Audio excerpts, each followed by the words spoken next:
مومن کے لیے دنیا ایک دارالامتحان ہے، دارالابتلاؤں کی جگہ ہے، مشکلات کی جگہ ہے۔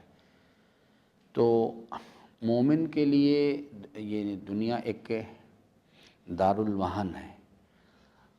حضرت امام حسین علیہ السلام سے جب یہ سوال کیا گیا کہ حضرت جو اہل دنیا ہیں وہ موت جو ہے اس کو پسند نہیں کرتے، موت کا تذکرہ پسند نہیں کرتے، اور اس کے مقابل میں وہ لوگ جو آپ کے پیروکاران ہیں، جو صاحبان ایمان ہیں، وہ تمنائے موت کرتے ہیں۔ وجہ کیا اس کی؟ تو فرمایا کہ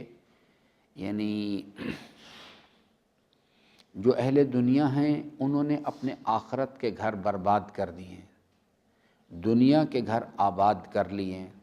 تو عقلی مسئلہ ہے کہ کوئی انسان بھی آبادیوں سے ویرانے کی طرف نہیں جانا چاہتا۔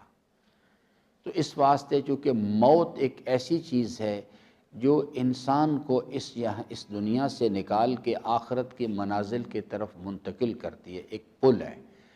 یہ ابھی جو منظر آپ نے دیکھا ہے یہ ٹائم لائن کا مسئلہ ہے اور کچھ بھی نہیں ہے۔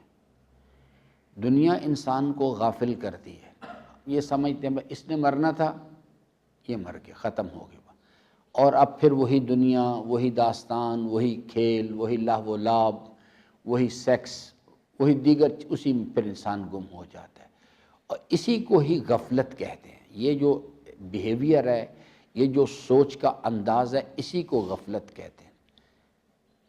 حضرت فرماتے ہیں کہ دنیا کی بے ثباتی کے لیے کسی اور دلیل کی ضرورت نہیں تھی۔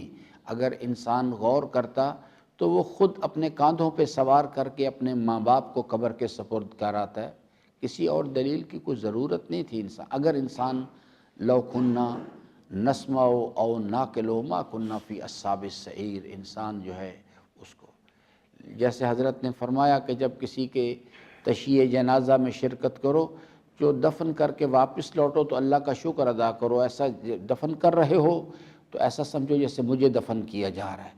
جب واپس پلٹو تو اللہ کا شکر کرو کہ اس نے پھر ایک مرتبہ مہلت دی کہ تو نے، اور اللہ سے تکرار کرو، عہد کی تجدید عہد کرو کہ پروردگارہ میں باقی ماندہ زندگی تیری فرما برداری میں بسر کروں گا۔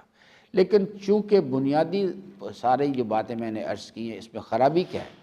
جو ایک پوائنٹ ہے اصل میں خرابی کا، انسان کا اپنے رب کے ساتھ رابطہ ختم ہو چکا ہوا ہے۔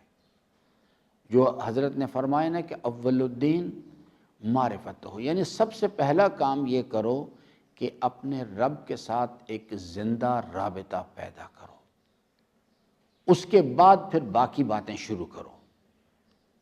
اگر وہ چیز انسان اسٹیبلش نہیں کر سکتا تو یہ دنیا جو ہے یہ کچھ بھی نہیں۔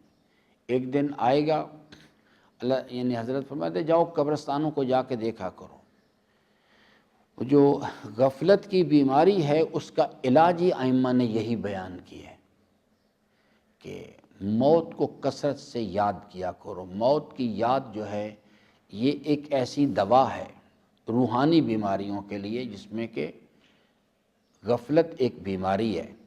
فرمایا کہ موت کو کثرت سے یاد کیا کرو، قرآن کریم غور و فکر کے ساتھ پڑھا کرو اسے، یہ اس کی دوا ہے۔